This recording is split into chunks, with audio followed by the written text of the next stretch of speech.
Thank you for joining me. This is Laurie of Laurie's Heirloom Sewing. Today is just going to be kind of a mashup video. I have a recipe for some cheesy basil-y biscuits right here that I'll share with you. Obviously I have a sliced orange, and I'll tell you this orange has seen better days. So what I'm going to do is, if you watched my video from yesterday, well, that doesn't help very much, does it? If you watched my video from Tuesday, July 7th of 2020, then you saw me basically going through and organizing fabric in my sewing room based on whether I'm going to hang on to it or donate it. This red-ish, maroonish cotton fabric, it's 100% cotton, was in the box of donate. So this morning when I discovered that this orange had decided to just pass its expiration date, I guess is the best way to put it, I decided I was going to feed it to my little bird friends in the backyard. I have a blue jay and a number of hummingbirds, and the hummingbirds are mainly focused on nectar, but they do like insects, little tiny insects, and they of course will be attracted to this, so that might also help feed the little hummingbirds that as well. And then I have chickadees and I think some variety of wren. I think I haven't seen any in my backyard. I haven't seen any swallows, so I don't know about that. But I also have Gaji, who I named him Gaji. He's a young raven. So what I'm going to do is string this orange onto 5 strips of this fabric that I took from my donate pile this morning, and I'm going to hang these in the trees in the backyard. So I'm just using a sharp knife from my kitchen. I'm going to kind of make a spot for this to go. It's not a very neat project, but oops. Oh, and this orange is so past its date that it's kind of falling apart. Let's see if I can, maybe if I go this way. I don't expect it to last out there very long. I think it'll probably be consumed, there we go, rather quickly. So I'm not too concerned. I will have to make sure that I remove what is left before nightfall, because I don't want to attract the nocturnal gang. Okay. And it's, it's mainly just for the birds. The rest of the mammals out there are quite capable. I believe that they're able to find food. There is that. It smells very orangey in here. I'm going to take a bite of my delightful cheesy basil-y biscuit.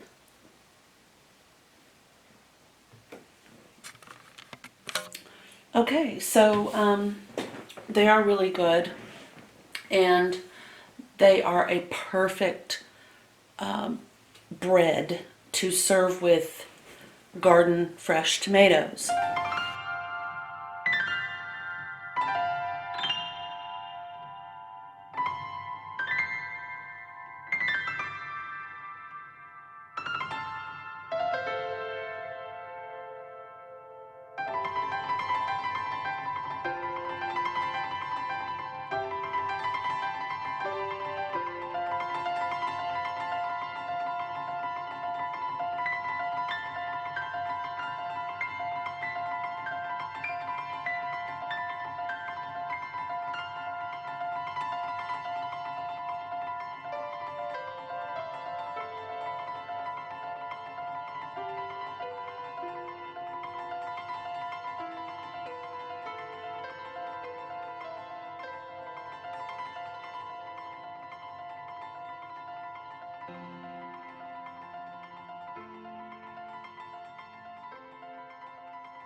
Okay, next on my mashup is some fabric that arrived yesterday. Yay!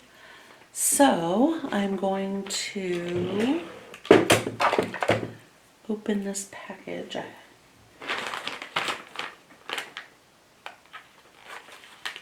don't know which one this is. I forced myself not to look. You can always just go look and see, you know, what has shipped, but I have so many pieces of fabric arriving that I just wanted to be surprised. So I'm not looking. Oh, right. Look at this pretty stitch and sparkle. Oh, good. This will inspire some sewing. This is a yard cut. Yes, this is a yard of, everybody say it at the same time, stitch and sparkle. I think it's like my favorite fabric line. I love the way it feels. I love the colors. I just think it's just, well, you know, I can't say enough good things about this fabric. It's so soft. It's just, goodness me. And I love this vintage print. I didn't used to, isn't that weird? I didn't used to like these colors together. This color combination, when I saw it online, I was like, oh, I have to have that. So there we go. I have a yard of this pretty stitch and sparkle, and I think it's vintage flowers. Is that right? Oh, it's vintage mix and match rose sky cotton fabric. Vintage mix and match rose sky. Well, all right. Well, there we go. So anyway, I will let you know what I'm going to do with this when I get that sorted out in my mind. And I'm going to go ahead and hang up the orange slices for the birds. Okay, guys, I'm back. It's been several hours. I know it doesn't seem like that, but it really has. I've been very busy. But I'm so torn between my absolute utter desire to sew something with this beautiful vintage looking fabric for myself, or the argument that I'm being selfish and I should make something for someone else. And I can't decide what I want to do. I thought being outside for a while would help. It's still too overcast to really do a video outside. It's too wet. My plan for the day as far as garden video was going to go was to talk about the use of rock in your landscape. And okay, so I brought him in here with me now, but anyway, he's had a very busy day because he came to get me while I was baking, as I said, or cooking my penne broccoli. So finally, when I was all done and I cleaned up the kitchen and got that in the oven, I followed him and he took me out to our deck where he decided to show me that the one of the visiting dragonflies had come to the end of its life. But I just thought it was so respectful of Bama to come and show me. And this little bishop that I found yesterday. If you watched the video yesterday where I cleaned the sewing room slightly, sort of organized my fabric, I located this, which was a project from over 20 years ago. So what I have in the middle here is a heart that was backstitched by hand. So I have this book that I used to use in my shop called Shadow Work, The Easy Way by Martha Pullen. And if you are familiar with heirloom sewing at all, then you know who Martha Pullen is. She's an inspiration to so many people.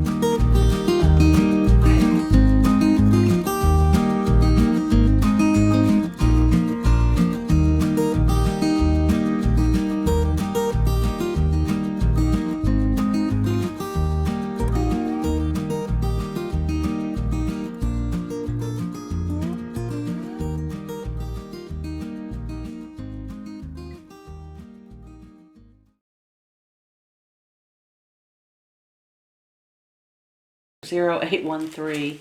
And then this one is 1703L11. And I don't see a name of the color on here, so it's kind of a dusky sage, and this is just kind of a medium dark baby pink-ish. And then this is Minamura threads. It is a 6-strand, 100% cotton.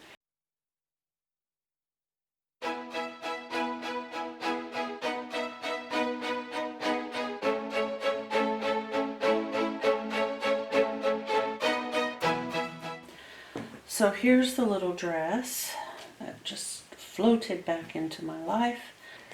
Okay, and if I don't see something in here, I have a vast collection. Although this is quite intriguing right here.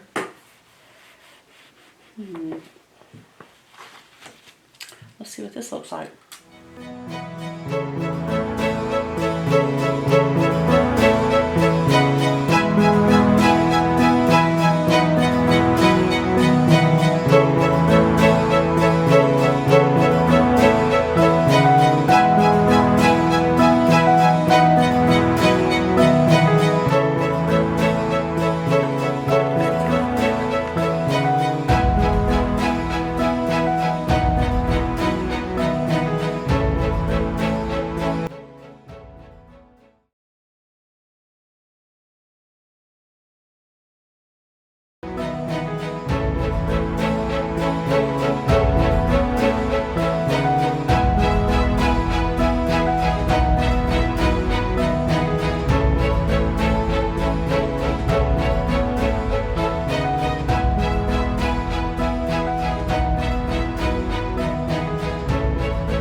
This is what I happen to have, and this is what I'm going to use.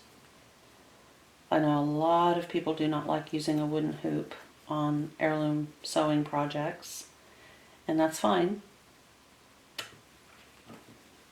We all do what we have to do.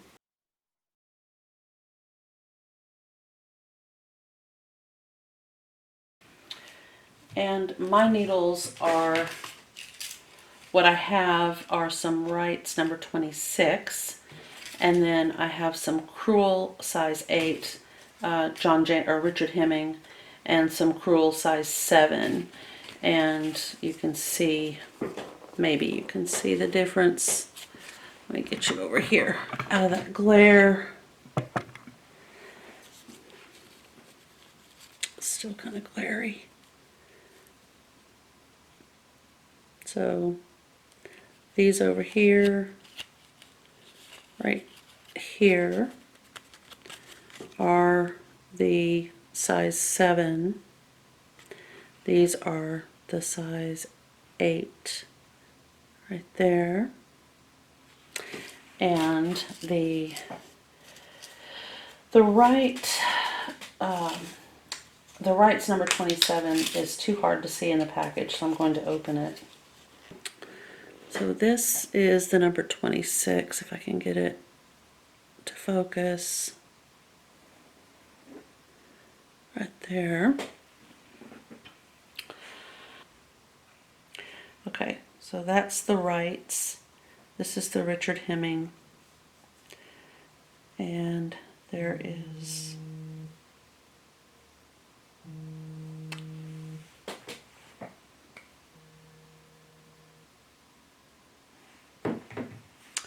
okay, the end of the Wright's needle is at that mark, and the end of the Richard Hemming needle is at this mark.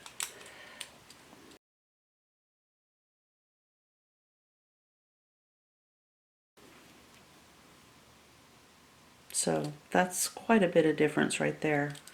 And it just feels different in my hand. So I'm going to use the Richard Hemming & Son Crewel size 8 to do this embroider a little bit more. Okay. All right. Okie dokie. So when you cut that, you want to leave a little bit out so that you'll have a way to then dispense it properly again. Put our needle into our fabric kind of far from our design. We don't want the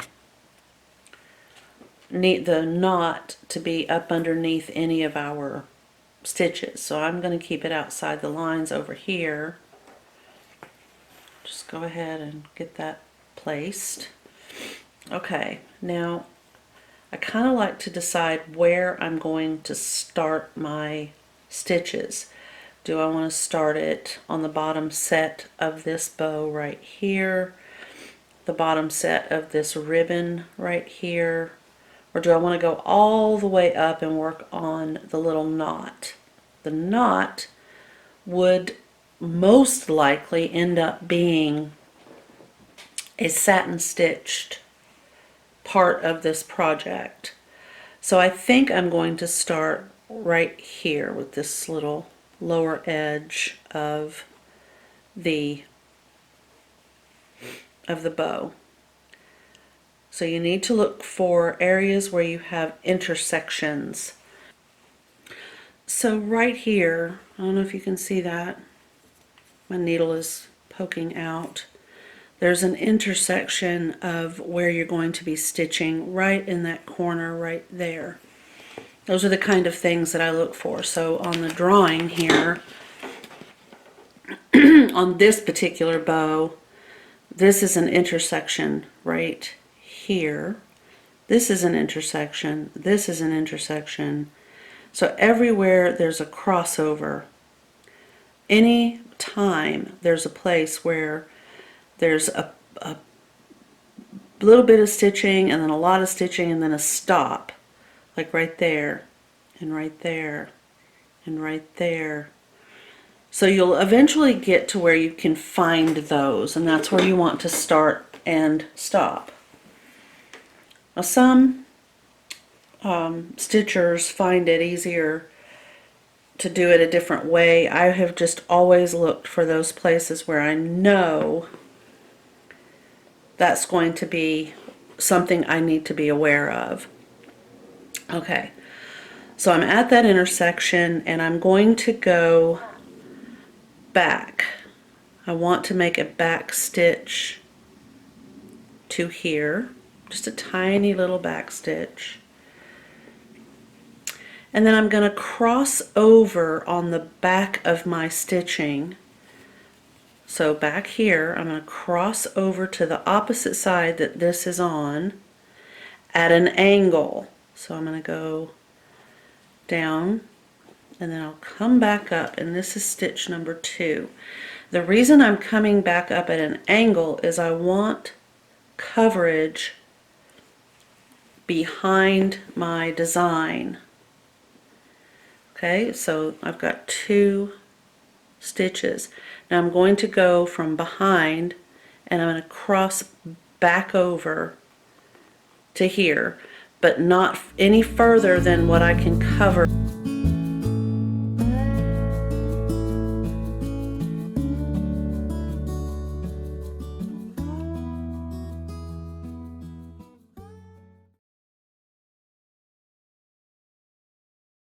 So I'm going to come up right here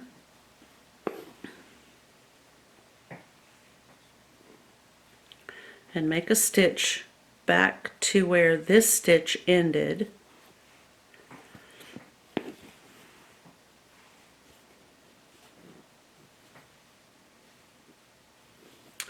And I'm going to cross over again, but I don't want to cross over any more than the distance that I want to go with a stitch from where my needle has come out to where this stitch ends. That's the main thing right there. So I'm going to go back in where that stitch ended. And what this does is it gives sort of almost a beaded look to the outer part of your shadow embroidery. And the farther apart those stitches are, the less coverage you're going to have on the back of the fabric. The closer they are, the more coverage you're going to have on the back of your fabric.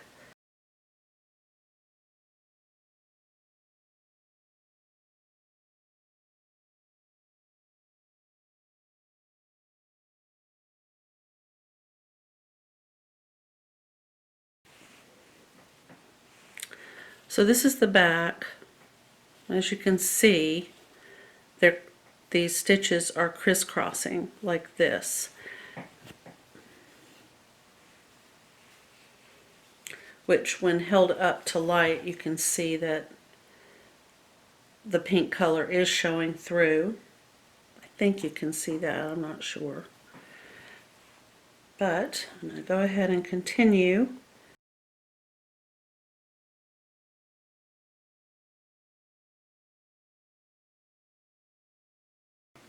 Alright guys, so in the final segment of the Wednesday, July 8th mashup video, we're going to discuss rocks in your landscape. And then we'll go outside and we'll look at all the various rocks that I happen to have in place in my landscape. There are a few things that I want to change, but rocks are kind of a really good deal. So the first one that I want to talk about would be decomposed granite. So if you have an area in your landscape where there's like heavy traffic, people walk there, it's just constantly being trampled, you don't really have any plants, you've just got this maybe just pure dirt, due to the fact that there's just been a lot of traffic in that one area. Maybe there's a gate that leads from the front yard to the backyard. Maybe that's how you get from the front yard to the backyard. Growing grass there really doesn't work very well because of the high traffic. There's you know, not any landscape to kind of shade or protect any type of grass. So a decomposed granite is granite that has just been worn down to fine pieces, and it is typically used in that type of situation where you might need like a pathway or even a driveway or a pavement type area. So if you have like let's say you have a deck, and every time somebody walks down off of the deck, there's just this area that you didn't really have a place to put plants because that's where people are going to go. It might be a good step down onto a decomposed granite from your deck, and that's typically what it's used for. And it also mixes well with other small rocks. So that brings us to crushed granite. Crushed granite is a good alternative or a good material for that area that you have, got that weird area between the walkway and where your landscape begins. So here's the walkway, here's the landscape, and there's this strange little spot between the two. This is a great place for crushed granite. It looks good. It almost kind of lends itself to the the Rock River look, where it's not really a river, but it kind of looks like a river, and it edges, so you don't have to mow or weed eat or do any of that maintenance between the landscape and the walkway in your landscape. Pea gravel is exactly what it sounds like. It is about the size of a pea, so it is spelled P-E-A. It's usually found in locations where water has just been flowing over it and over it and over it, and it's just washed down bigger rocks into the size of a pea. They're very smooth. They're generally in the earth tones, you know, the light browns, the grays, the dark grays. It is beautiful. It blends itself well because it doesn't really have sharp edges. You can walk on it, and it does add a nice visual interest to a landscape, and it works well just about anywhere. So the next size up would be your river rocks. And river rocks are usually small to medium sized. They're usually about the size of your hand or smaller. They've also been treated to the washing with flowing water.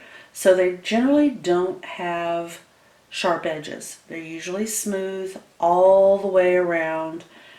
They work really well around a water feature. So if you have an in-ground pond, you can just kind of outline it with these beautiful river rocks. You could even kind of have like a little flowing area where the river rocks form almost a waterfall.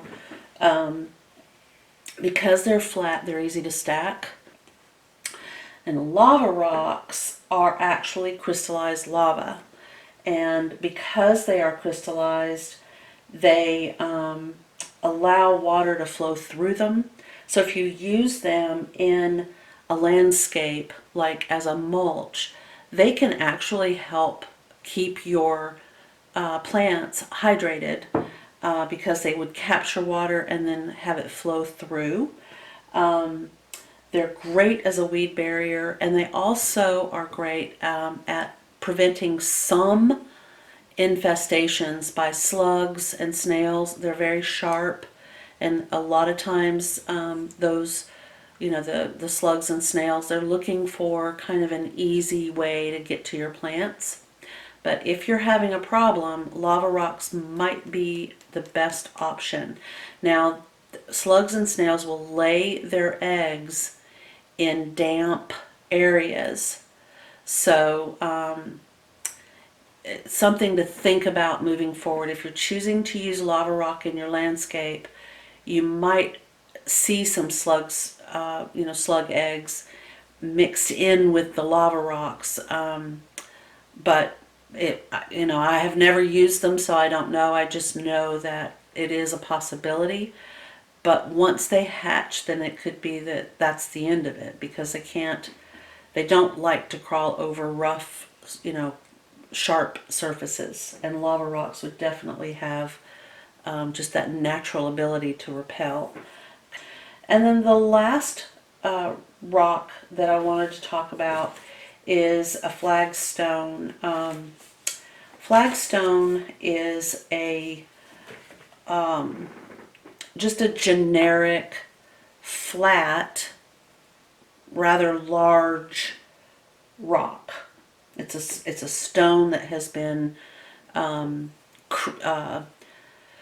manipulated to look the way it looks. They're generally used as pavers or in walkways, on patios. You can even use them in your house.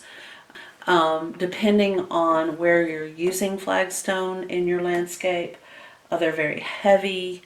They are prone to break, so you know, you might have one that slides out of place and then it ends up getting broken.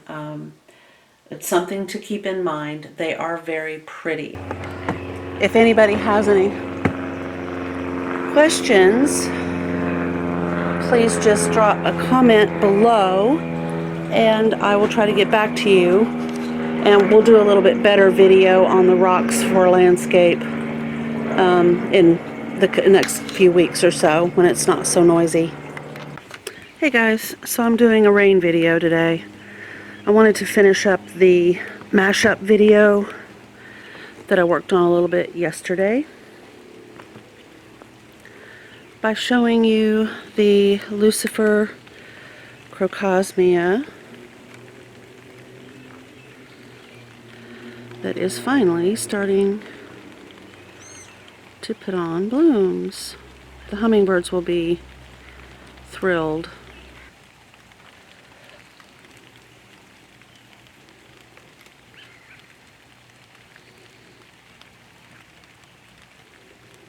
These are such interesting flowers. And then of course the daylilies have finally popped open. There we go. And that tree right there is literally just packed full of birds. It's a cherry tree full of cherries. And they're having breakfast.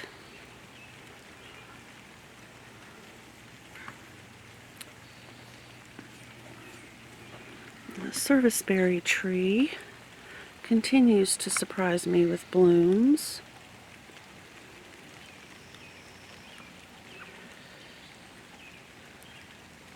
And buds.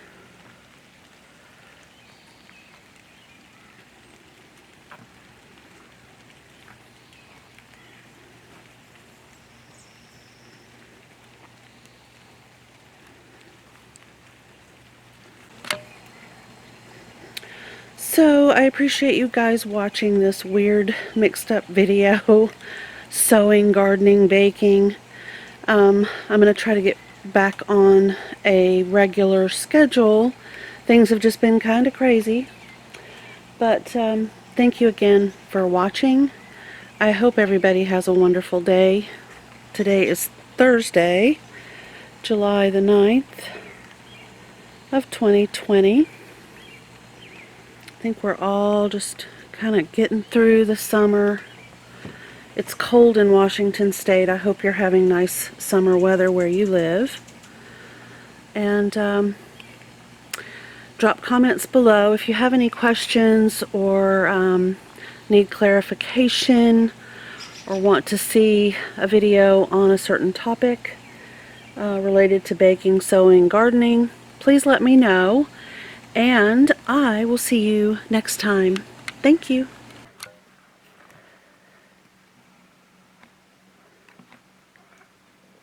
How's your day, Bam Bam? How's your day going? Are you having a good day? Is it raining? What's going on out there?